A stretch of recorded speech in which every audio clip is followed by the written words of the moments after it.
The call came in at 3:47 a.m., and by the time the trauma bay doors blew open, the man on the gurney had already flatlined twice. His name was Dennis Alcott, 51 years old, father of three, a construction foreman from Tacoma who had been driving home when a semi ran a red light and turned his pickup truck into a crumple of steel and broken glass.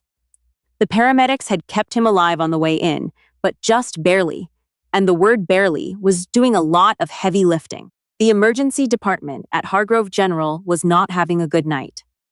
Dr. Kenneth Slade, the attending trauma surgeon, was 3 floors up in the middle of a bowel resection that had gone sideways 40 minutes ago and wasn't going anywhere fast. His resident, Dr. Paul Morrow, had taken one look at the scan results and gone pale as chalk. Internal hemorrhage, aortic injury, a laceration so deep and so ragged that the radiologist's voice had actually cracked when he read it over the phone. "Where's Slade?" Morrow kept asking. "Someone get me Slade." Nobody could get Slade. The trauma bay smelled like blood and antiseptic and something underneath that. That particular smell that old nurses recognized without naming, the smell that meant time was almost up. The monitors screamed.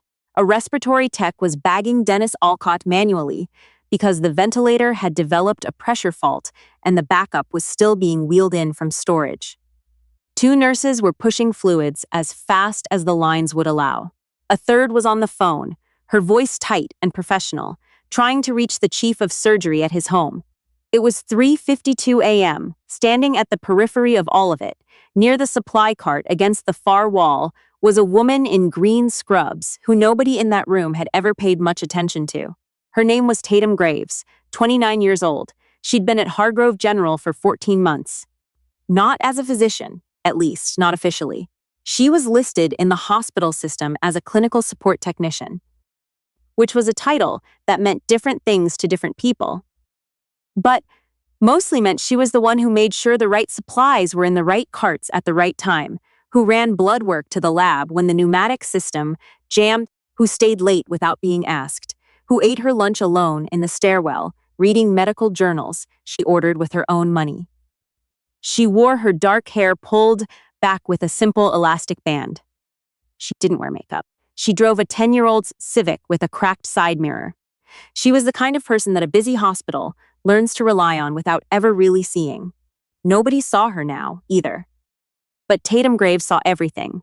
She saw Morrow's hands shaking as he reviewed the CT scans on the wall monitor. She saw the blood pressure number drop on the main display, 68/40, then 62/38.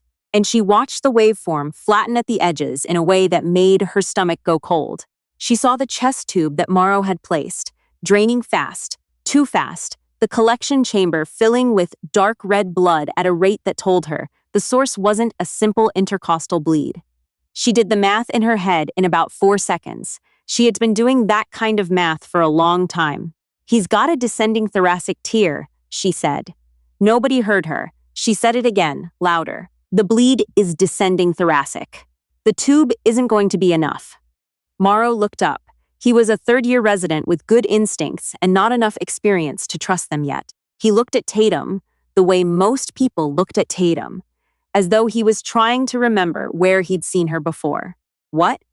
"The rate of output from that tube," she said, moving closer to the display without asking permission, "combined with the pressure pattern on the CT. The tear is on the posterior wall of the descending aorta. You're not going to control it with a chest tube and blood products. He needs direct repair." Morrow stared at her.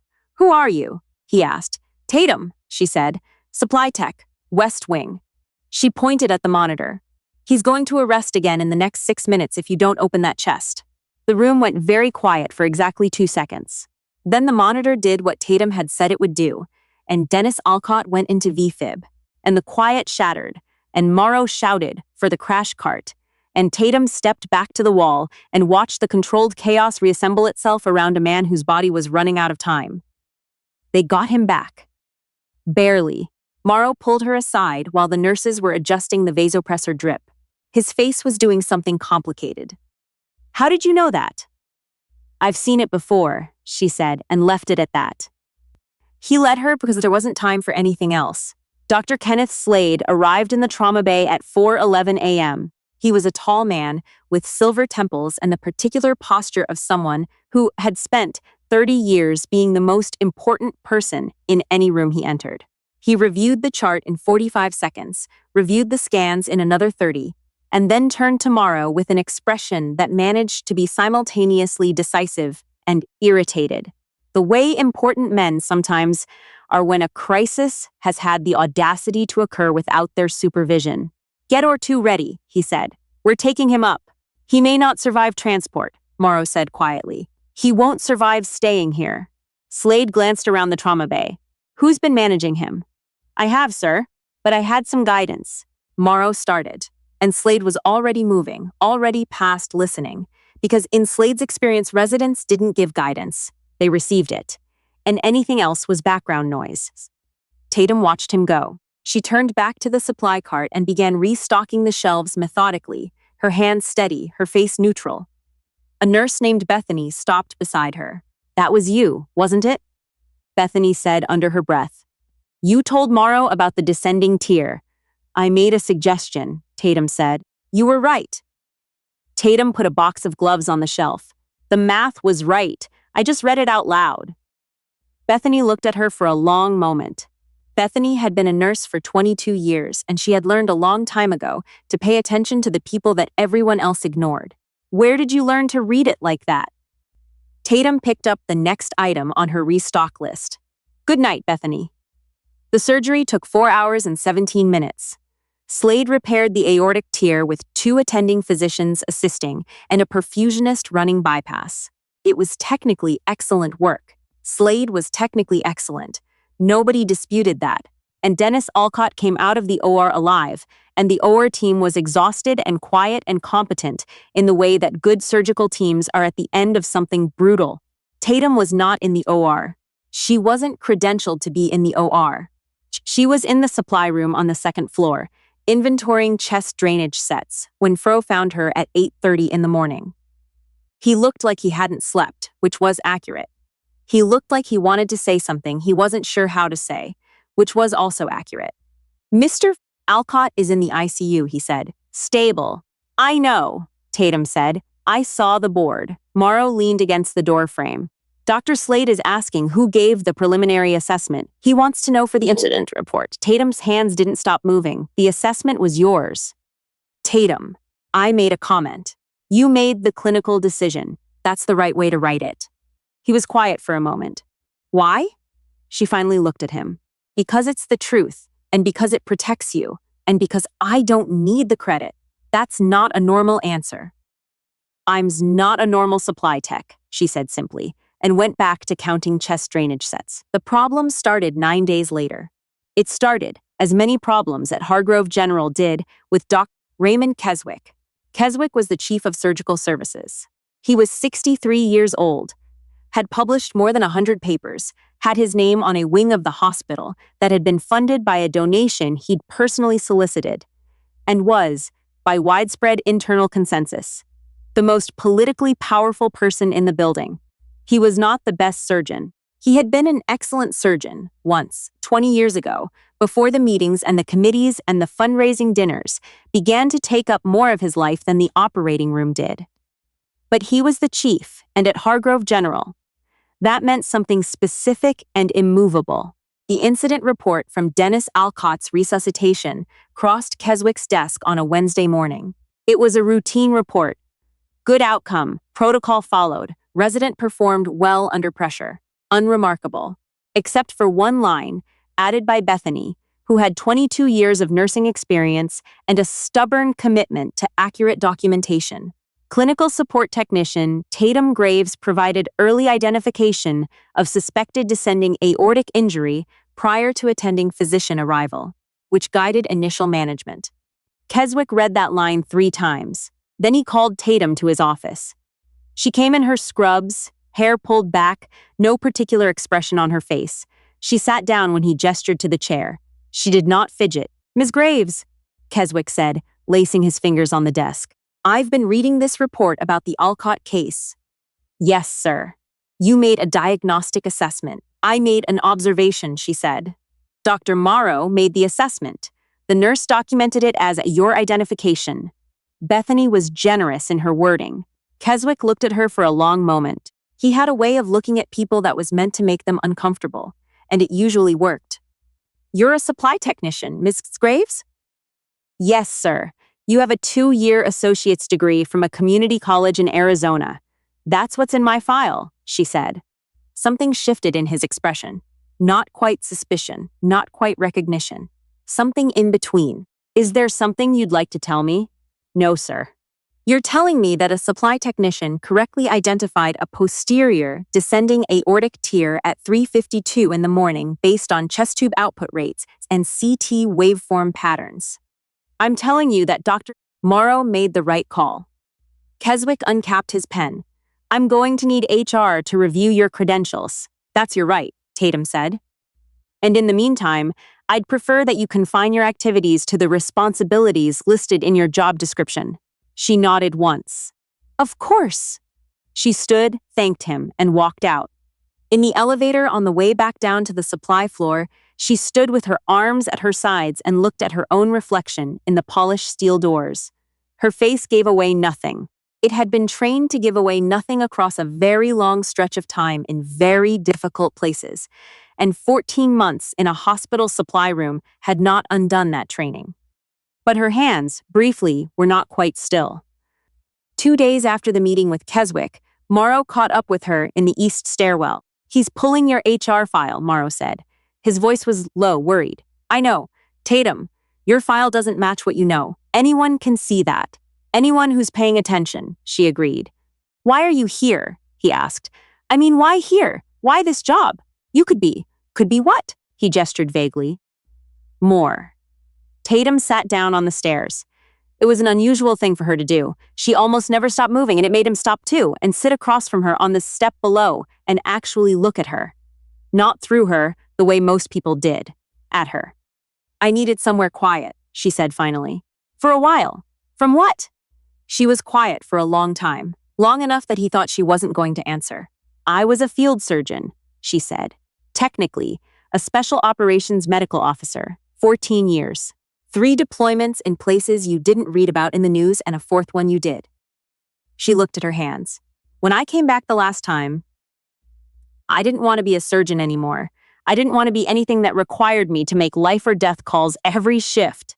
I just wanted to be somewhere that I could be useful without anyone depending on me." Morrow was very still. "I know the supply chain of this hospital better than anyone," she continued. "I know which vendors run late. I know which chest tube brands clog and which ones don't. I know that OR3's suction pump needs replacing before it fails on someone. That's useful. She stopped. "That's enough. It's not enough," he said quietly. "Paul," she said.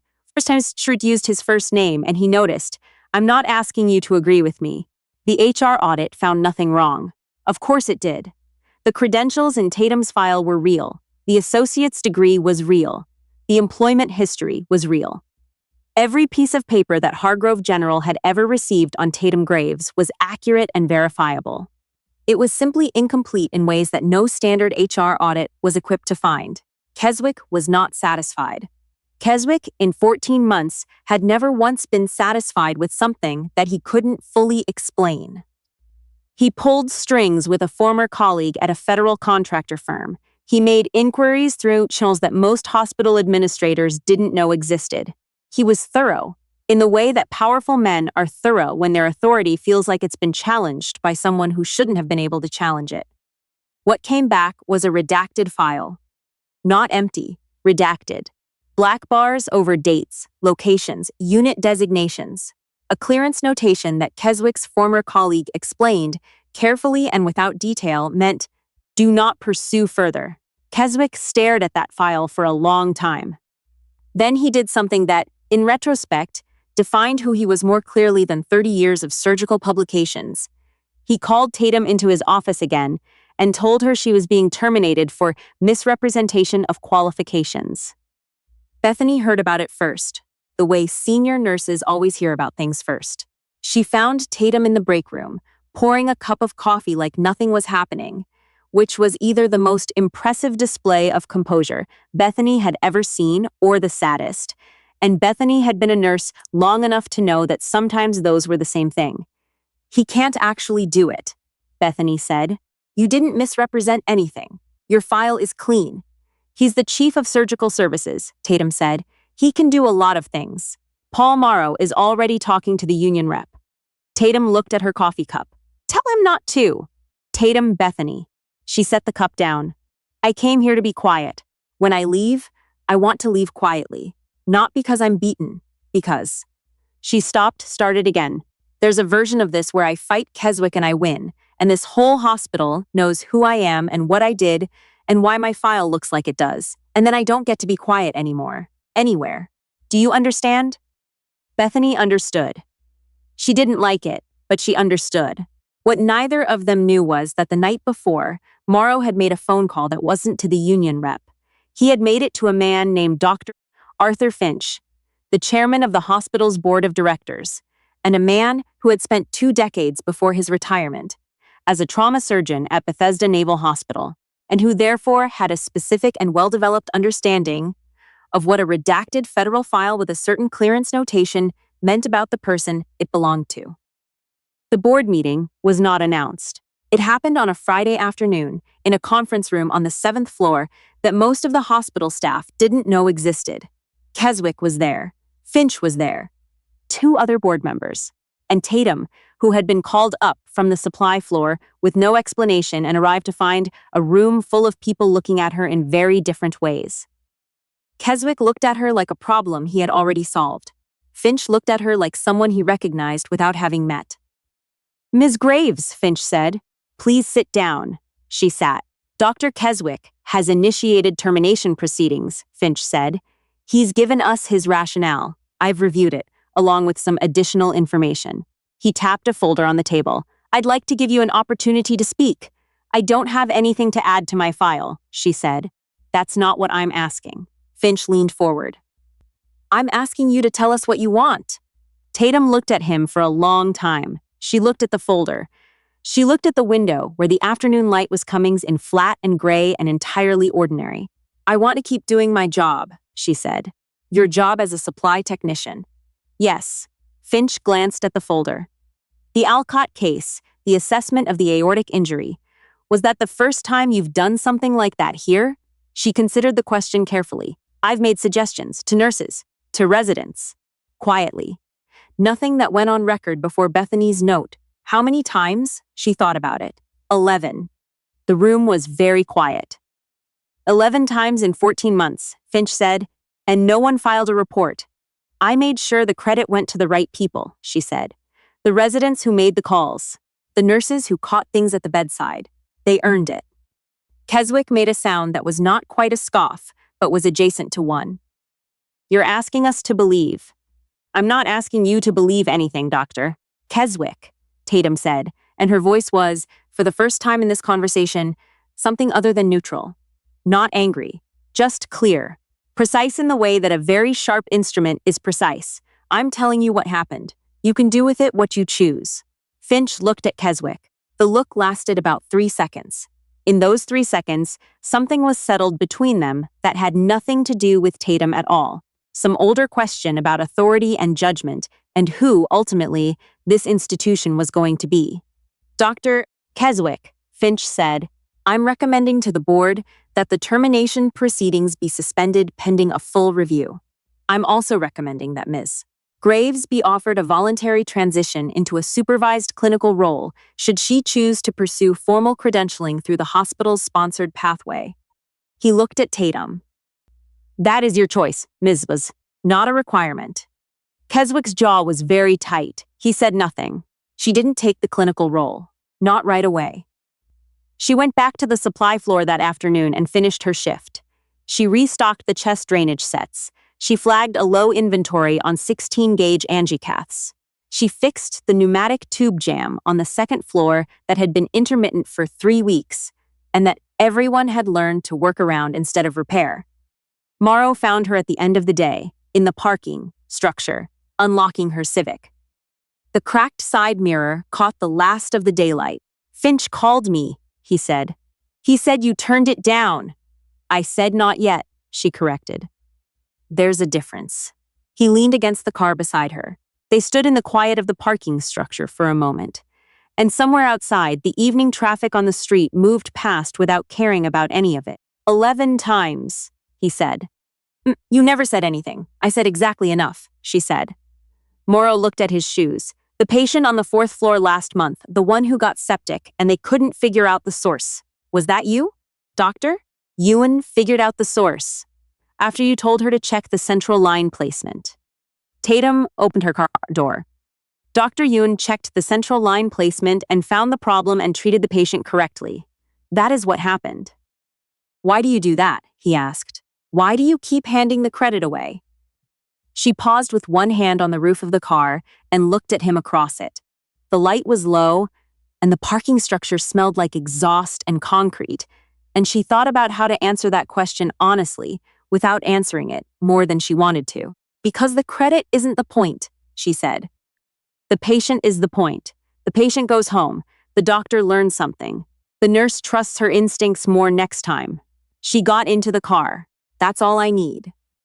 She drove out of the parking structure, and Morrow stood there watching the taillights disappear, and he thought about what it costs someone to mean that, really mean it, without performance pessimism, or bitterness, or any of the grief that should have been underneath it. He thought it probably cost more than he was able to imagine.